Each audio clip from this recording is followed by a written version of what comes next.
Assange! Now! Free Assange! Now!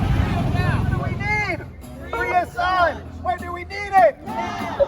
What do we need? Free Assange! When do we need it? Now! What do we need? Free Assange! When do we need it? Now!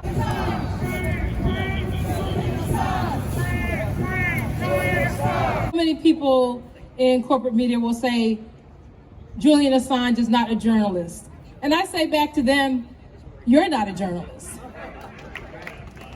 And so I want the Clintons, the Obamas, the Bushes, and Mike Pompeo to know that you may try to silence Julian Assange, but the thing about facts is that facts don't die.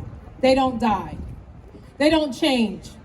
They don't become unfacts. They don't become untrue. You have no choice except to keep fighting back. And I have to mention, I'm here today representing Doctors for Assange, which is a group of healthcare providers, doctors, psychiatrists, and psychologists who've made the point that the treatment of Julian Assange is basically one of psychological torture, and it must not be tolerated.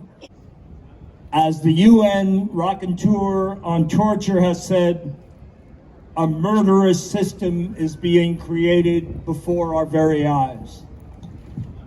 They are literally killing the messenger. 3 years in solitary, and he hasn't been convicted of anything that he's been indicted for. Compare that with how they treat insurrectionists. Here's the thing. There's no democracy without freedom of the press, because it's only a free press that can hold government accountable. Thank you to everyone that has attended today. No thank you to the corporate press because they're not here.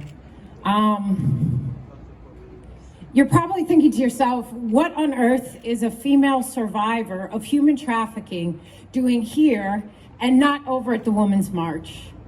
See, that would, I guess to a logical mind, that would seem like it would make more sense. But the truth is, without a free press, we will have no one to cover women's issues. We will have no one to cover survivors' issues. And I also want to be clear that there is clearly a through line between putting Eugene Debs in jail for saying, and this was the quote that landed him in jail, "If war be right, let the people decide," and persecuting Julian Assange, a journalist who believes that if wars can be started on lies, then peace can be brought by truth.